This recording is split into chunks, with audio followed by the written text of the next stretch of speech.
Did a quick sand with just whatever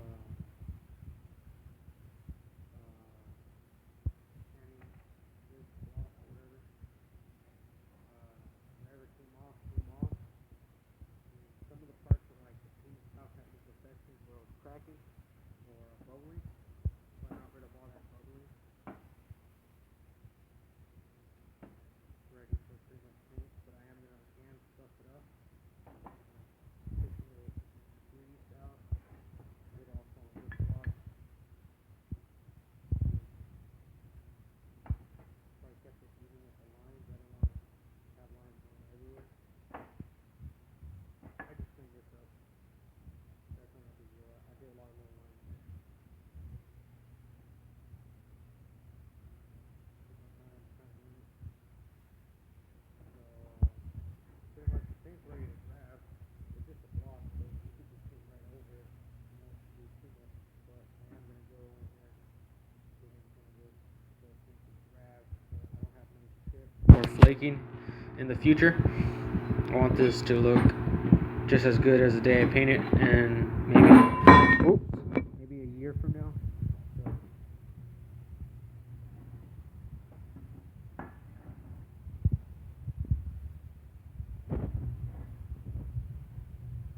the insides I'm not gonna paint. What I'm gonna do is start cleaning the inside of all the flakes. I did already, but I'm gonna clean some more. See how clean the transfer is. Did a little polishing actually. I used quick glow. There's a quick glow compound and one of these. Now it's like a triangle, but when I first got it, it was like this. That's what it is.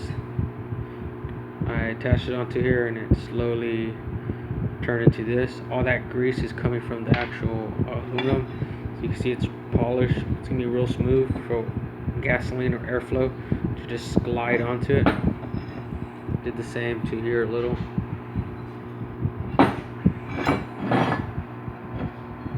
You can see it's an old block. At one point, I guess the motor was scraping right here.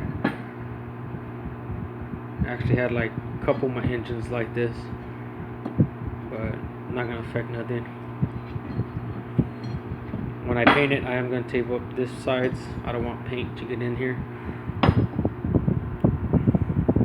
You can see how this metal could actually become this nice and polished, which I kind of got it to look this good. You can see where I polished it. Real smooth. Then I also did right here too. You see that the transfer, it has a little divot. You can see better here. And it goes down just slightly until it hits about right here. When it hits about here, right before this bolt right here, that's where the Dremel part ends. And I went like in an angle, and then I kind of went a bit down to give it more of a smooth flow.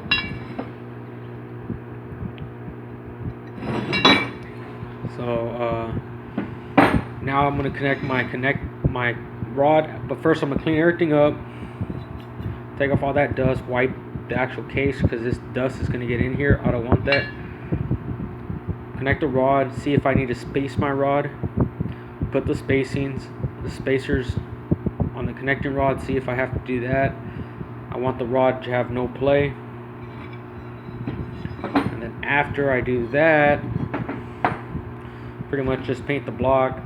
I'm waiting for a 40 millimeter spacer. This is a 38 millimeter spacer for the engines. I don't know anywhere to get a 38 millimeter stroke crank. Some say it's a ZL40 or something, and apparently they're all different. You don't really know.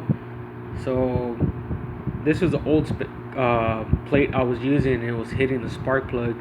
So I swapped it, and I used to use like 3 or 2 head gaskets, maybe 3, and it was hitting the spark plug. So I swapped it, got the 40 millimeter I'm running one gasket, and it works good. I might even add maybe one more gasket or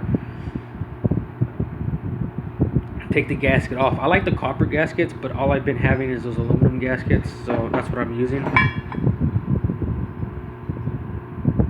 See, I took off this. I think I have a new one, so I'm gonna put a new one on here. If I had red, like anodized red chrome, I could probably anodize red chrome this, and that would be like a little bling, a little thing that goes, oh look, it has it. Yeah, so I'm gonna start putting some. I'm gonna put some old bearings in here, just to mock it up. Like I said, get the correct spacing I need, and then from there, I know what spacing I need. Then I'll paint it.